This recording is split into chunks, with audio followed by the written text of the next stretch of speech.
14 या 15 साल नौकर ने तो हद ही कर दी थी। मेरे शौहर ने 14 या 15 साल लड़के को नौकर बनाकर घर ले आया। वो भी इस नौकर को मेरी खिदमत में रख दिया था। इस नौकर ने मेरा हर काम करता था, लेकिन एक रात मेरे साथ इसने ऐसा काम किया था जिसे सुनकर आपके होश उड़ जाएंगे। जब मैं अपने कमरे में सो रही थी और इस रात शौहर काम के सिलसिले बाहर गए हुए थी, रात में मेरी टांगों में उंगलियां रेंगते हुए महसूस हुआ। जब मैं आंखें खोलकर देखा तो मेरी चीखें निकल गई, क्योंकि नौकर ने मेरी शलवार उतारकर अपनी उंगलियों से मेरी सुबह मेरी आंख खुली तो अम्मा अब्बा किसी से ऊंची ऊंची आवाज में बातें कर रहे थे। इनकी आवाजें इतनी ऊंची थी कि मैं परेशान हो गई। भागते हुए बाहर आई तो खुशी की इंतहा न रही। सामने मेरे शौहर खड़े थे। आज बरसों बाद वो घर आए थे। इनको देखकर मेरी जान में जान आ गई थी। इन्हें घर से गए हुए सालों गुजर गए थे। इनके इंतजार में तो अब मैं मायूस ही होने लगी थी, लेकिन आज इन्हें अपने सामने देखकर मैं सारे गिले शिकवे भूल गई। फिर मेरी नजर इनके पहलू में खड़े एक दुबले पतले और कम उम्र लड़के पर पड़ी, जो सहा हुआ था। अम्मा अब्बा इसी की वजह से मेरे शौहर से लड़ रहे थे। बेटा, इसकी जात पात का कोई पता नहीं, तुम इसे क्यों उठाकर घर ले आई हो? अभी भी वो शाकिर सा एक ही सवाल कर रहे थे।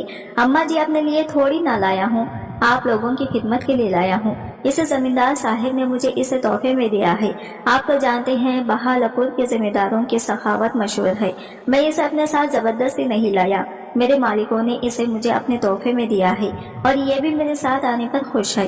क्यों शब्बो, बता, क्या तुझे यहाँ पे कोई मसला है? शब्बो ने सादतमंदी से सर हिलाया। नहीं मालिक, मुझे कोई मसला नहीं, यहाँ आकर मैं बहुत खुश हूँ। इसने इर्द गिर्द देखते हुए कहा। इसकी खूबसूरती से तो मैं भी मुतासिर होगी। हालांकि मैं औरत थी, मुझे इसके नैन नक्श और आंखों में ऐसी चमक थी कि एक लम्हे के लिए मैं भी ठटक कर रह गई। इसका हुस्न कम उम्र लड़कियों से भी कहीं बढ़कर था।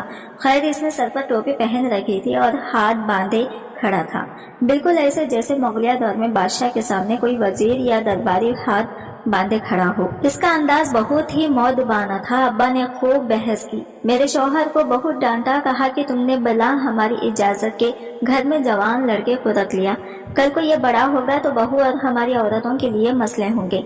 मगर मेरे शौहर ने किसी की ना सुनी। मैं भी खुश थी कि इन्हें मेरा किस कदर ख्याल है, जो मेरे लिए ये खादिम ही ले आई, जो हर वक्त मेरी खिदमत करेगा और मैं कोई काम ना करूंगी। वैसे भी शाकिर बहुत अरसे के बाद घर आई थी। मैं इनके साथ कुछ वक्त बिताना चाहती थी। लड़के ने, जिसका नाम शब्बो था, आते ही सारे घर का काम संभाल लिया। हम लोग भी खुश थे। घर में एक तरह का सुकून हो गया। मगर एक दिन मैं सुबह उठी तो मेरे सास सर पकड़े बैठी थी। इनके चेहरे से लग रहा था कि वो बहुत परेशान है। इनको इस हालत में देखकर मैं चौंक गई, समझी कि ना जाने क्या हुआ है। पूछा तो कहने लगी, बहू क्या बताऊं, आजकल की औरतों को ना जाने क्या हुआ है। हम लोग तो अपने जमाने में 10 मीटर का फासला सिर्फ कुएं से साफ पानी भरने के लिए तय करते थे, मगर अब तो औरतें अपने घर का काम करना भी तौहीन समझती हैं। अच्छा तरीका है किसी को बातें सुनाने का। मैंने दिल में सोचा, अच्छा क्या हो गया? मैंने बेजारी से पूछा, बेटी ये जो शब्बो है ना, मुझे इस पर जरा एतबार नहीं है। बाहर का लड़का है, खुदा जाने कैसे होंगे। घर में हम औरतें भी हैं, कल को कोई भी बड़ा भी होगा, हमेशा ऐसा तो नहीं रहेगा ना। मेरी सास ने फिक्रमंदी का इजहार किया। अम्मा जी, आपको तो लगता है कि मेरी आसानी से सबसे बड़ा मसला है। आप चाहती नहीं हैं कि मैं घर में आराम से रहूं। मैंने शिकवा कर डाला, नहीं बेटी, ऐसी कोई बात नहीं। चलो तुम कहती हो तो मैं खामोश हो जाती हूँ, मगर ये सब ठीक नहीं है। मेरी नजरें तो कुछ और ही देख रही हैं। सास ने ये बात करके मुझे और भी ज्यादा बेजार कर दिया। मैंने इनकी बात को कोई जवाब नहीं दिया और अपने कमरे में चली गई। वैसे भी शब्बो हर वक्त मेरी खिदमत के लिए मौजूद रहता, फिर मुझे इससे क्या डर। दुबला पतला और फरमाबरदार बच्चा था। उम्र अभी 14-15 साल होगी। हर वक्त टोपी पहने रखता। ऐसा बच्चा तो मैंने जिंदगी में कभी नहीं देखा था। इसके आने से मेरे शौहर का रवैया भी मुझसे बहुत अच्छा हो गया था। हालांकि वो कभी मुझसे सीधे मुंह बात तक ना करते थे, लेकिन आजकल वो मुझे खुद भी हंसाने लगे थे। आज भी शाम का वक्त था। मैं और शाकिर अपने कमरे में बैठे चाय पी रहे थे कि दरवाजे पर हल्की सी दस्तक हुई। मैंने देखा तो सामने शब्बो खड़ा था।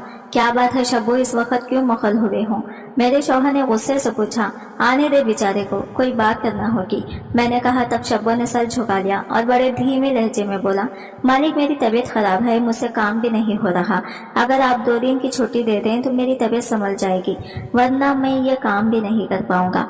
इसकी बात सुनकर मेरे शौहर को और गुस्सा आ गया। नहीं बेगम साहिबा, मैके जा रही हैं, तुम्हें आराम करने की कोई जरूरत नहीं। वैसे भी मैंने तुम्हें खिदमत के लिए लाया है, आराम के लिए नहीं। शाकिर ने कहा और इसे डांट कर कमरे से भेज दिया। मैं हैरान रह गई कि इन्हें मेरा इतना ख्याल कैसे है। मैंने सुबह ही मैके जाने की बात की। मुझे लगता था कि शब्बो का भी मेरे साथ दिल लग गया है। मेरे घर से जाने पर वो उदास हो रहा था, इसलिए बीमारी का बहाना कर दिया। फिर अगले सुबह शाकिर मुझे मेरे मैके पहुंचाए। मैं बहुत खुश थी। काफी अरसे के बाद अपने माँ बाप के घर आई थी। मेरी खुशी का कोई ठिकाना नहीं था। अम्मी को भी बता दिया कि मेरे शौहर मेरा बहुत ख्याल रखते हैं। अपने साथ एक मुलाजिम लड़का लाए हैं जो हर वक्त मेरी खिदमत में लगा रहता है। ये सुनकर अम्मी ने भी मुझे डांटा। बोली, तुझे ये क्या बुरी आदत लगी है, ऐसा नहीं करना चाहिए। अपने घर का काम खुद करो, मियाँ का ख्याल भी खुद रखो। अम्मा की बातें सुनकर चुप हो गई और कर भी क्या सकती थी। 7 दिन तक मैके रही। अम्मा ने कई नसीहतें की जिन्हें मैंने ये कान से सुनकर दूसरे कान से उड़ा दिया। सुनकर बाद में मैंने अपने शौहर से राबिता किया। कहने लगे, अभी 2-3 दिन मैके में रुको, मैं कुछ जरूरी कामों से फारिग होकर तुम्हें लेने आऊंगा। यूं 1 हफ्ता और गुजर गया मगर वो नहीं आई। तीसरे हफ्ते वो मुझे लेने आए। तब तक तो मुझे इनकी खूब खबर आ चुकी थी। फौरन सामान बांधा और इनके साथ चल पड़ी। घर पहुंचकर मुझे ऐसा महसूस हुआ जैसे इस शौहर का रवैया कुछ बदला सा है। मैंने बहुत कुरेदा कि आखिर बात क्या हुई है, मुझसे उखड़े उगड़े से क्यों है। तब वो और चिढ़ने लगे। बोले कि तुम खामखा मुझे गुस्सा दिला रही हो। मैं तुमसे वैसे ही बात कर रहा हूँ जैसे मैं पहले क्या करता था, मगर तुम ना जाने किन ख्वाबों में रहती हो। इनकी बात सुनकर मैं शर्मिंदा हो गई। वो दिन बड़ी बदमज़गी में गुजरा। सुबह मेरी आंख खुली तो शब्बो मुझे कहीं पर भी नजर नहीं आया। शब्बो को ना पाकर मेरे तो जैसे पांव तले से जमीन निकल गई। शब्बो कहाँ गया? मैं सोचने लगी, इसके बगैर तो मेरा गुजरा मुमकिन ही नहीं। इसके कमरे में जाकर देखा तो वहाँ नहीं था। थोड़ी देर के बाद सास ने बताया कि इसे हॉस्पिटल ले जाया गया है क्योंकि इसकी तबीयत बहुत खराब थी और काम भी नहीं हो रहा था। तब मुझे याद आया कि 2 हफ्ते पहले भी वो अपनी तबीयत की खराबी की शिकायत कर रहा था। खैर शाम तक वो हॉस्पिटल से वापस आ गया। इसने एक बड़ी सी चादर ओढ़ रखी थी और सर पर वही टोपी थी जो हमेशा मौजूद रहती। मैंने इसका हाल पूछा तो मरेल सी आवाज में बोला, बस ठीक हूँ बीबी जी, आप दुआ करें कि मेरे माँ बाप सलामत रहें। इसकी बात सुनकर मैं भी गमगीन हो गई। वो बेचारा अपने माँ बाप से दूर हमारी खिदमत के लिए बैठा था। मैंने इसे कमरे में जाने का कहा। तुम जाओ बेटा, मैं तुम्हारा ख्याल रखूंगी। कोई जरूरत नहीं काम काज करने की, मैं तुम्हारा ख्याल रखूंगी। मैंने कहा तो इसके साथ मंदिर से सर झुका लिया और अपने कमरे में चला गया। 2-3 दिन वो अपने कमरे में आराम करता रहा। मैंने भी इसका जी जान से ख्याल रखा, मगर जब 1 हफ्ता गुजर गया घर के कामों में मुझे इसकी जरूरत महसूस होने लगी तो मैंने इसे कहना शुरू किया, शब्बो अब तुम काम के लिए तैयार हो जा। मैंने तुम्हारा बहुत ख्याल रखा है, तुम्हारी सेहत भी बेहतर हो गई है। मेरी मदद करोगे तो मैं भी तुम्हारा ख्याल रखूंगी। इस बात पर शब्बो ने कोई नोटिस नहीं लिया, बल्कि वो तो पहले से भी ज्यादा कामचोर हो गया, जिस पर मुझे बहुत गुस्सा आया। कहाँ सर झुका गधे की तरह सारा दिन काम करने वाला शब्बो, और कहाँ ये जो हर वक्त बैठा आराम करता रहता और मुझसे चीजें मांग मांग कर बिस्तर पर ही खाता। मैं भी ज्यादा बर्दाश्त करने वाली नहीं थी। आसान तरीका मैंने कहा, तुम काम नहीं करते तो यहाँ से चले जाओ, कोई जरूरत नहीं हम पर बोझ बनने की। एक दिन मैं शब्बो से ये बातें कर रही थी कि मेरे शौहर घर में दाखिल हुए। तुम्हारी हिम्मत कैसे हुई शब्बो को डांटने की? शाकिर साथ लगा लिया। तब उन्होंने शब्बो को अपने ये काले रंग का शॉपर शब्बो को थमा दिया। ये क्या है? मैंने गुस्से से पूछा। पहले ही इसे मेरे लाड़ प्यार ने सर पर चढ़ा रखा है, आप इसे और तोहफे लाकर दे रहे हैं ताकि ये बिल्कुल काम ना करें। मेरे शौहर ने मेरी बात सुनकर मुझे यूं आंखें दिखाई जैसे शब्बो इनका दरबीना रिश्तेदार हो। खबरदार, अगर तुमने इसके बारे में एक लफ्ज भी कहा, मैं शब्बो के खिलाफ कोई बात भी बर्दाश्त नहीं करूंगा। अगर तुम्हें इस घर से जाना है तो चली जाओ, ये कहीं नहीं जाएगा। इनकी बात पर मैं तो हैरान रह गई। एक मामूली से नौकर के लिए मुझसे इतनी बदसलूकी, ये सोचकर ही मेरा दिमाग फटने लगा। खैर मैंने इस बात को नजरअंदाज कर दिया कि कभी कभी मियाँ बीवी के दरमियान ऐसी बातें हो जाती हैं। मैंने अपने शौहर के साथ खुद ही सुलह कर ली। वो भी मामूली मुताबिक मुझसे बातचीत करने लगे। शब्बो ने भी अपनी जिम्मेदारियां दोबारा संभाली, लेकिन अब इसने टोपी के साथ साथ शाल भी ओढ़ना शुरू कर दी। वो भी जमाना शालाब तो इसकी चाल ढाल पे औरतों वाली हो गई थी। एक दिन शाकिरा हमारे घर आई।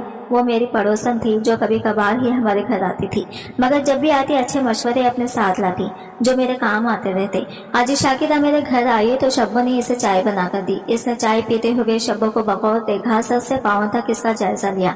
शब्बो जब चला गया तो मुझसे सरगोशी वाले अंदाज में कहने लगी, तुमने कुछ सोचा है? अब इसका क्या करोगी? इसे अपने घर से निकालो, ऐसे लड़के अपने घर में रखना अच्छी बात नहीं। इसने गहरी नजरों से जायजा लेते हुए कहा, क्यों, तुम्हें ऐसा क्यों लग रहा है? मैंने हैदर से पूछा। बस इसकी चाल ढाल तो देखो, इसके अंदाज देखो, कहीं से भी ये लड़का नहीं लगता। तुम खामखा अपने लिए मुश्किलात पैदा ना करो। मैंने कहा, तुम कैसी बातें कर रही हो शाकिरा, भला इससे मुझे क्या खतरा हो सकता है? मैंने हैदर से पूछा। देखो, आजकल के जमाने में कुछ भी मुमकिन है। ऐसी बातें ना करो जिनसे तुम्हारी अज़वाजी जिंदगी को कोई खतरा हो।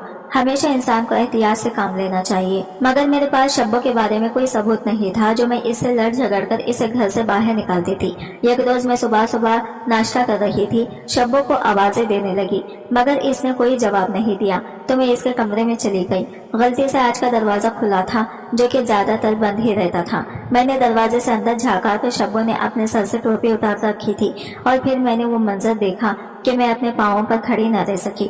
दीवार का सहारा न लेती तो शायद वही गिर जाती। मैं लड़खड़ाते कदमों से वापस अपने कमरे में आ गई। अब तो मेरी सास भी खामोश थी। शायद उन्होंने शब्बो की वजूद को कबूल कर लिया था। मैंने सोच लिया था कि अब शब्बो को अपने घर नहीं रहने दूंगी। शौहर के आते ही मैंने शोर मचा दिया। अब इस घर में या तो शब्बो रहेगी या मैंने, दो टक अंदाज में कहा। मैं अपना काम खुद कर सकती हूँ, मुझे इसकी जरूरत नहीं है। हाँ ठीक है, कोई बात नहीं है, जैसा तुम कहोगी वैसा ही होगा। मेरे शौहर ने ऐसी बाजी पलटी कि मैं तो हैरान ही रह गई। मैं भी शब्बो से तंग आ गया हूँ। उन्होंने कहा, तो फिर कब जाएगा यहाँ से? मैंने एक एक लफ्ज चुबाते हुए कहा, बस कल ही मैं इसका सामान पैक करवा देता हूँ। वैसे भी अब ये बड़ा हो गया है, इसके यहाँ रहने की कोई तक नहीं बनती। शाकिर आज मुसलसल शब्बो के खिलाफ बोल रहे थे, जबकि ये बात मेरे लिए नाकाबिल कबूल थी। ऐसा तो कभी जिंदगी में नहीं हुआ था। वो हमेशा इसके साथ हमदर्दी जताती। मेरी सास ससुर इस मामले में बिल्कुल खामोश थे, जैसे इन्हें कोई सांप सूंघ गया हो। अगले दिन मैं उठी तो मेरे शौहर शब्बो का सामान लेकर दरवाजे से बाहर इसे अपने साथ लिए जा रहे थे। कहाँ जा रहे हैं आप? मैंने पूछा। शब्बो को अपने घर छोड़ने। अब इसके घर जाने का वक्त आ गया है। इस बेचारे ने हमारी बहुत खिदमत कर ली, मैं अभी इसे मजीद अजियत देना नहीं चाहता, शाकिर ने कहा और शब्बो को लेकर गाड़ी में बैठ गए। इनके जाने के बाद मैंने खुदा का शुक्र अदा किया कि शब्बो इस घर से चला गया था, वरना मैं जीते जी मर जाती। साथ ही साथ मैं शाकिर भी शुक्रगुजार हो रही थी, जिन्होंने शब्बो को घर से निकालकर मेरे खोए चैन को लुटा दिया। मैं अपने कमरे में बैठी शाकिर का इंतजार कर रही थी कि वो घर आएंगे तो मैं इनसे ढेर सारी बातें करूंगी, क्योंकि कुछ दिनों से शब्बो की वजह से घर के हालात खराब से हो गए थे। मैं चाहकर भी अपने शौहर को वक्त नहीं दे पाती, मगर ये तो मेरी खाम ख्याली थी। शाम तक जब शाकिर घर न आए तो मेरे हाथ पांव फूलने लगे। सास ससुर से भी पूछा, वो इत्मीनान से बैठे थे, जैसे इन्हें इस बात की कोई परवाह ही न हो। 3 दिन गुजर गए। अब तो बात मेरी बर्दाश्त से बाहर होती जा रही थी। मैंने सास ससुर से जोर देकर पूछा तो बोले, बेटी तूने अपना घर खुद बर्बाद किया है। तब सास ने अपने कमरे से मुझे एक चाबी उठाकर दी और बोली, जाओ फारिग वक्त में इस पत्ते पर जाना और जाकर अपनी हकीकत अपनी आंखों से देख लेना। उन्होंने चाबी मेरे हाथ में थमाते हुए कहा, और खबरदार जो तुमने कोई हंगामा करने की कोशिश की, मेरे बेटे की खुशी जिस बात में है हम इसी का साथ देंगे। मैंने पहले तुम्हें कहा था कि बाज आ जाओ, मत भरोसा करो लोगों पर, लेकिन तुमने मेरी एक ना सुनी। अब अपने किए का अंजाम भुगतो। अपनी सास से ये बात सुनकर मेरी रही सही उम्मीद भी जाती रही। अगले दिन वो चाबी लेकर मुताल्लिका पते पर पहुंची। वहां जाकर मैंने फ्लैट का दरवाजा खोला। शायद कि शौहर ने जानबूझकर यह हकीकत मुझे दिखाने का फैसला किया। फ्लैट का दरवाजा खुलते ही मेरे कदमों तले से जमीन सरक गई, क्योंकि सामने मेरा शौहर शब्बो के साथ बैठा था, जिसने पूरा साल अपने रूप से मुझे बेवकूफ बनाया। मैं ये भी ना समझी कि टोपी पहनने और फिर चादर ओढ़ने की क्या तक बनती है। मैं तो 5 साल से औलाद से महरूम थी। शब्बो जो लड़के का रूप में लड़की थी, जिसने अपने बाल हमेशा टोपी में बंद किए हुए थे, 1 साल मेरी खिदमत करती रही और फिर मेरे घर में ऐसा नखब लगाया जिसने मुझे कभी उठ नहीं दिया। मेरा घर बर्बाद हो गया, मेरा शौहर इसका हो गया और मैं अकेले रह गई। शब्बो ने अपने वतन से 3 शौहर के जान बेटे पैदा किए और वो बेटे मेरे शौहर के थे। मेरे लिए अब जिंदगी का मकसद कोई नहीं रह गया था। मेरे शौहर ने मुझे बताया कि उन्होंने किसी जमींदार की खिदमत की, जिसने इन्हें अपनी एक जिरगे में जीती हुई लड़की दे दी थी। ये लड़की इस कदर खूबसूरत थी कि देखने वालों की नजर इस पर टिक जाती, मगर उन्होंने इस माहौल से बचाने की खातिर लड़के का रूप देकर अपने साथ अपने घर ले आया। शुरू में इनका इरादा था कि वो इसे महज एक नौकर के तौर पर रखेंगे, मगर इसकी मासूमियत और खूबसूरती ने दोनों को निकाह के रास्ते पर मजबूर कर दिया। अब जबकि शब्बू 6 साल की हो गई तो मेरे लिए वो अब भी एक बच्ची थी। क्योंकि शायद एक साल मैंने इसे अपने बेटे की तरह समझा था।